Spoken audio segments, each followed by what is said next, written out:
But if you all could go to the first slide that's labeled white supremacy, I need to read something to you and talk to you about how white supremacy operates. So here's the first clip. Now, there's some black people and white people and people of all other races that understand how white supremacy operates. But before you can even understand how it operates, first you got to have an understanding and a definition of what is white supremacy. Now, also know that in my viewing audience, there's also some black people, white people, people of other race and creeds that say, I don't want to hear nothing about that stuff. And sometimes they don't want to hear anything about it because sometimes it's easy to just duck your head in the sand and not want to know about what's going on around you. And that's your choice. But it's still going to go around you whether you want to understand what's going on around you or not. And then there's a lot of people who are quite familiar with this concept and how it operates. But tonight, I'm going to go through a couple of definitions, but then I'm going to show you very carefully how white supremacy operates to disenfranchise the African American community in general. And there are black people that fight in opposition to white supremacy. There's even white people who fight in opposition to white supremacy, and people of other race, creeds, and colors.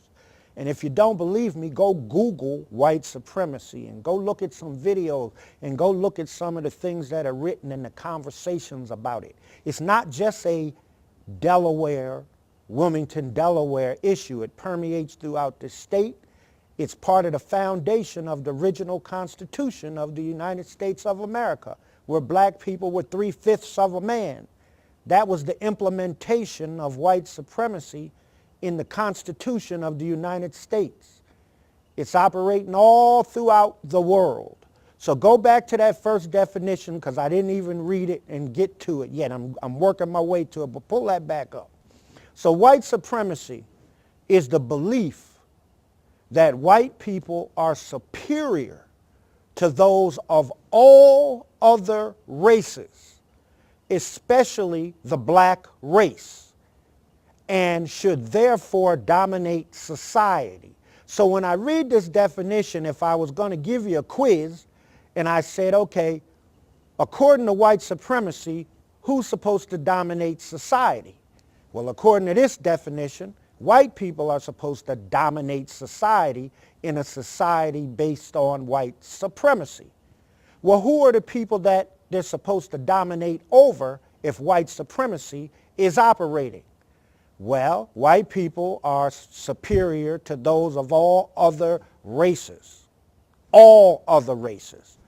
but especially the black race. Now, I'm not asking you to agree that this is true or it's not true. I'm just asking you to consider that if you live in Wilmington, Delaware, given everything that you've seen over your whole lifetime, and for people that are older, you've seen it in a most direct, foul manner. For some of you younger folks, you've seen it that way, but sometimes it's subtle and you're not able to fully recognize what's going on. But some young folks are very, very much understanding what's taking place. So now that I've talked to you, you can come back to me live.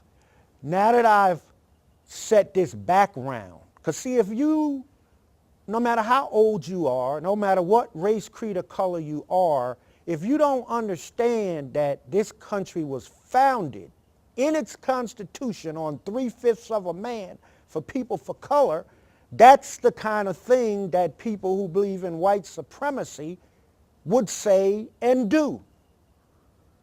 Now, how long does it take if an organization, a country is founded on that principle, how long does it take for that mindset to be eradicated out of the system of America? It certainly hasn't been eradicated yet. It's being worked on. Yeah, there's been some progress made, but that just has to do with people just being blatant. But even now, there's still blatant things that take place. And you all know what they are. You see them. Folks complain about them. A lot of people don't complain until it's somebody in their family that's subject to overt racist based on white supremacy. Who are you? Like, take an inventory of who you are. How has white supremacy impacted your life and your grandparents' life and great-grandparents' life? And if you're a descendant of slaves, how did white supremacy impact their lives? Or if you're 18 right now, or 25 or 6, how is white supremacy impacting your life? So you may be a person who don't want to talk about it, but you better be a person who thinks about it, so that as things take place that don't make sense to you, that you're able to fill in the gaps and say, well, whoa, hold on a second. I see that this here is not going in a fair way, and the way that it's going, there's no variables that explain what's going on. There's some funny business going on, and sometimes there's no funny business, and sometimes it's white supremacy operating. So now, when you live in a city like Wilmington, Delaware, that's predominantly African Americans, and you see the Democratic Party and the Republican Party join together and say, hey, let's join together and kick all these black elected officials out of the mayor's office and out of these other offices, because we're the dominant people, and we are going to decide in all black neighborhoods who the black elected officials are. And if there's any black elected official who doesn't do what we say to do, we're going to spend money and go buy us some Negroes to run against them to take their place. That's where you live if you live in an urban area throughout the whole country. The question is, what kind of black people live in that community? Because see, in Atlanta, they don't have the kind of black folk that just let people do any old kind of white supremacist stuff to them. They don't play that mess. But in Wilmington, Delaware, we've gotten too comfortable. And we're so used to white supremacy operating in our politics that most black folks accept it, line up with it, receive the cash payments in their hand to sell out the whole black community. I always tell some of these sellout Negroes, when I talk to them, I tell them, if you want to sell yourself into slavery, you go do that. But don't be trying to sell the whole community and me and everybody else into slavery because you want to be a slave because you get 50 pounds of silver. And I tell them this in their face. Some of them will tell you that I've told them that. If you want to sell out and be a slave, go do that. Go sign a contract and be an indentured servant. But don't come around here trying to sell our whole community out. Wilmington, Delaware, I'm talking about the black community right now, but this even applies to the white community. There are so many black elected officials in place that there's no reason for the black community to be in such sad shape that it's in. The problem is that there's a substantial number of black elected officials who are owned.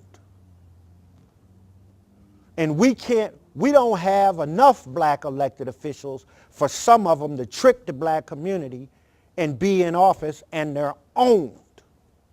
It's one thing if you don't know what to do, if you don't know how to do it. It's another thing when the white supremacists use black faces to harm the black community. That's a whole nother issue. See, in the Middle East, I don't care if it's Israel or the Arab countries, what they don't accept in their community is sellouts in their community. They don't accept it. Black people in Delaware and in Wilmington, Delaware, let sellouts walk all around us, sell us out, and look at them and smile at them and da-da-da-da. They don't curse them out, right? They don't say, why you selling me out? Why you trying to harm my future and my children's future? No, that's not how it's done here in Wilmington. In fact, being a sellout Negro has almost become almost socially acceptable. It's like, who can be the biggest sellout Negro? So what's wrong with our community? Why do we have a sickness of being accepting of white supremacy? So I'm going to show you, see, in a community like Wilmington, where there's so many African-American citizens and so many African-American elected officials, you cannot be sold out without cooperating Negroes. I call them cooperating Negroes. They're the Negroes who facilitate white supremacy disrespecting you as black citizens in Wilmington. And there's white people in Wilmington who believe and understand that white supremacy is wrong. So don't get it twisted. There's some white people who fight more against white supremacy than black people. But your black elected officials, their orientation is critical. I once put a post on Facebook, it's still there. It's called The Orientation of Black Elected Officials. Is like very critical with respect to determining how the black community is going to be treated. So if we're talking about a city where only white people live, white supremacy operates there, but it's not operating against black people because there's not another race to dominate over. There's power struggles where only white people live too. But that's not necessarily a white supremacy power struggle, but sometimes it is too. Because sometimes in white areas that get to vote on stuff happening citywide or countywide or statewide, there's a big battle about fairness and justice and equality. So here's where we are. When you look at this picture, let's keep this picture right here. So you got all the at-large people at the top, and you got all of the district people at the bottom and the vacant first district seat. So how are we going to fill the seat? The charter of the city of Wilmington, given the timing of the vacancy, the president, by title, not by name, but by title, so this applies no matter who the president is, the president has been given the authority in the city charter to pick 4 of the remaining people and to put them on a committee where the president and those 4 people get to meet and recommend to the whole council who they think should be the replacement. That's what their job is, to make a recommendation. Now, so now before I move into the recommendation itself, I want to move into who got put on the committee, because I'm going to show you how white supremacy works. See, some of you may not understand that white supremacy almost has to work at the hands of a black elected official or several black elected officials whenever you're in a community like Wilmington that had 9 out of 13 council members were African American.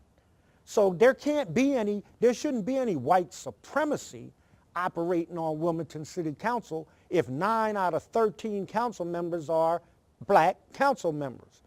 So I'm not saying that the black council members, the 9 black council members should do this or should do that. All I'm saying is white supremacy, there shouldn't be 9 black council members supporting white supremacy. And there's not 9. But it don't take 9. All it takes is a couple to support white supremacy. And next thing you know, you have an organization like City Council that's basically an anti-African American issues, doesn't do jack to address some of the major concerns impacting the minority community. And the people who do try to do stuff to impact the minority community and other communities as well, but particularly people trying to do something to impact the minority community, whenever the white supremacists tell them, we need you to help us to stop those other black elected officials from trying to help improve the plight of community, they say, yes, sir, master, what do you need us to do? And their actions, not what they say, not when they smile in your face, not when they come to your neighborhood association, not when they come to your parties and all of that, but what they actually do when they exercise discretion. So go to the next picture because I want to show you what straight overt white supremacy looks like. Next photograph. Given that last picture had 8 black council members and 4 white council members in the picture. So that was the pool. So the president reached into that pool, and if you cut her out, right, that left her a pool of 11 members of council to choose from. So that means she had 3 white members of council, 4 white members of council to choose from, and 7 black members of council to choose from. And if you look on that bottom row, out of all of those folks I just mentioned, she picked 3 white council people that all live in the 8th district, which is the area where the Democrats and Republicans joined together to say, let's get all these black elected officials that don't do what we want done, let's get them out of office, because white supremacy is what's operating. And these are the same Democrats who anytime they see any black people who are free, who work across the lines with Democrats and Republicans, they're the ones who complain about that black Democrats shouldn't have interaction with Republicans and other people, but white Democrats interact with Republicans and other people. That's how white supremacy operates. And the newspaper is the mouthpiece of white supremacy. So recently you've seen the white-owned, controlled newspaper say, Sam God shouldn't have got a contribution from a white Republican. Well, the white Republican been my friend for over 20-some years, but the people who ran against me in my race, they had all kind of money from white Republicans. What they're saying is, if you're a free black person, don't act like you're free because you're supposed to be a slave. But slave Negroes can get whatever they can get from wherever they want, because that's how white supremacy operates. So look at this picture. So the president of council, who is the primary facilitator of putting a foot on the neck of the black community, she said, yes, master, I'm going to put Councilwoman Loretta Walsh, Councilman Bud Friel, Councilwoman Ann Oliver, and Councilman Poppity on this committee. Now, the 4 of them, they got selected, but she was told who was selected, because everything she almost ever does when it comes to power is skewed for the white supremacists to be put in a position to dominate over the black community. There's no way in the world that anybody who's not putting their foot on our community's neck in an applicant pool that includes 7 black council members and 4 white council members are going to pick 3 white council members and a black councilwoman. So that is a shame, and at the start, not one civil rights organization that supposedly looks out for the interests of the black community, and I can say that because I've spent my whole adult life pretty much fighting for the civil rights of this community. And I used to be the attorney for the Wilmington branch. I've been the state president. I've been the regional chairperson. And when I was in positions where I was sitting at the table with a responsibility to look out for the rights of the black community, we didn't let no mess like this happen without saying anything. So your first question is, and it hurts me to my heart to have to say it, but the Urban League and the NAACP, which are the two most significant civil rights organizations in this community, and I'm going to throw in the ACLU because they're a civil rights organization, but they don't necessarily focus on black folks' civil rights like the Urban League and the NAACP. The Urban League and the NAACP hasn't said a word about a president, I don't care who the president is, saying I'm picking 3 white people who live in the 8th district and 1 black person who lives in the 3rd district, and I'm going to sit them at the table to be able to recommend who should be the elected official in a predominantly black community, and at the same time, flip to the next picture. Let me show you what the next picture looks like. When you look at this picture, these are the 7 people who the president said, I don't want no black people in the room. Because when white supremacy is operating, the white folks predominantly get to sit at the table to recommend who should be the elected official in a black neighborhood. And told all of the black people in this picture, see, this is where y'all, in this Wilmington neighborhood, we are a jive community when we don't need to be jive. And we serious at times when we need to be, but then there's times where we're just a jive community. Because if you live in this community of Wilmington, and you see that picture and see the 2nd District Councilman Trippy, the 4th District Harley, the 5th District Vash, the 6th District Yolanda, and the 7th District Bob Williams, who Bob Williams is not one of the people who's just running around all the time trying to harm the black community. That's not his focus. He tries to do things that are good for the whole community. So just because he's white don't make him a white supremacist. I don't call Bob Williams a white supremacist. And I said Bud Friel is, because he's the chief one. That's why he's never been a state rep. State said he should have been gone from city council. They pay him in a state job that he's had over decades, that's appointed to stay there, receive that paycheck, stay on city council, and make sure that you implement white supremacy. And all these black elected officials over the years keep putting him as the finance chair because white supremacy tells them you got to make him the finance chair, okay? This is the mess that y'all been living through, but you're not paying attention. On the right, you got Councilwoman Dixon and you have myself. The reason why we're spread out like that is Councilwoman Dixon and I are at large.